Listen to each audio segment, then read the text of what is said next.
দেশের সংস্কৃতি অঙ্গনের প্রভাবশালী একজন সঙ্গীত শিল্পী কৌশিক হোসেন তাপস। এছাড়া সঙ্গীত ভিত্তিক গান বাংলা টেলিভিশন চ্যানেলটিও তার। অথচ একটা সময় সামান্য বেতনে চাকরি করে প্রাইভেট পড়িয়ে জীবন চালিয়েছেন, আর এখন কোটি কোটি টাকার মালিক। অর্থের জোরে হয়েছেন মিডিয়া মুঘল। দেশের একটি বেসরকারি টেলিভিশন চ্যানেলের তবলাবাদক ছিলেন তাপস। বেতনও ছিল কম, যা দিয়ে জীবিকা নির্বাহ করা কঠিন ছিল। তবে গানের সঙ্গে যুক্ত থাকায় এ জগতে ধীরে ধীরে নিজের জায়গা তৈরির চেষ্টা চালিয়ে যান। তবে কথিত এই মিডিয়া মুঘল উপরে ওঠার সিঁড়ি পেয়ে যান স্ত্রী ফারজানা মুন্নির মাধ্যমে। রূপচর্চা ও ফ্যাশন এক্সপার্ট হিসেবে দেশ বিদেশে প্রতিষ্ঠিত তিনি। ধর্নাঢ্য এই নারী জড়িত নানা ব্যবসার সঙ্গে।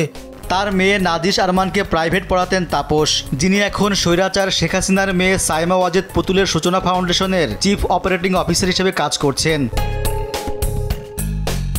ফারজানা মুন্নি ছিলেন স্বামী পরিত্যক্তা, একা জীবনের সঙ্গীর সন্ধানে ছিলেন তিনি। মেয়েকে পড়ানোর জেরে নিয়মিত বাসায় আসা যাওয়া করা তাপস তার দৃষ্টি আকর্ষণে সক্ষম হন। ধীরে ধীরে তাদের মাঝের সম্পর্ক আরও গভীর হয়। দীর্ঘদিন অবৈধ মেলামেশার পর একটা সময় বিয়ে করেন, আর এতেই খুলে যায় তাপসের ভাগ্য। রাজনৈতিক মহলেও পরিচিত নাম ফারজানা মুন্নি। তার মাধ্যমে তাপসও তাদের সঙ্গে পরিচিত হন, ঘনিষ্ঠ হয়ে ওঠেন আওয়ামী লীগের নেতাকর্মীদের সঙ্গে। যদিও একবার এক টেলিভিশন টকশোতে রাজনৈতিক ব্যক্তিদের নিয়ে আপত্তিকর মন্তব্য করেছিলেন তিনি।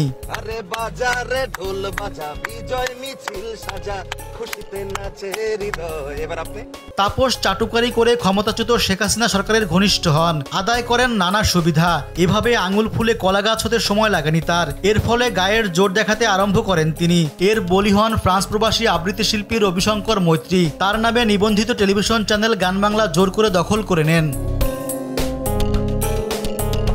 2011 সালের 24 অক্টোবর চ্যানেলটির লাইসেন্স পান রবিশঙ্কর। 2012 সালের 25 জুন বিটিআরসি থেকে তরঙ্গ বরাদ্দ পান। ওই বছর 1 জুলাই তাপস ও তার স্ত্রী ফারজানা মুন্নির শেয়ার হোল্ডার হিসেবে যুক্ত হন। একটা সময় তার নামে মিথ্যা মামলা দেন, ভয়ভীতি দেখান, ভুয়া রেজুলেশন তৈরি করে আরজেএসসিতে জমা দিয়ে গান বাংলার সবকিছুই নিজের করে নেন। তখনকার তথ্যমন্ত্রী হাসানুল হক ইনুর কাছ থেকে সকল বৈধতাও আদায় করেন। এ সকল কর্মকাণ্ডের প্রধান পৃষ্ঠপোষক ছিলেন আশরাফুল আলম খোকন, যিনি শেখ হাসিনার সাবেক উপপ্রেস সচিব ছিলেন।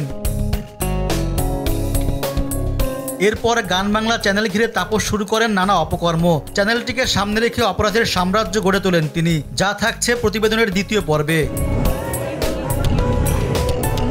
রেজওয়ান সিদ্দিকী, দেশ টিভি।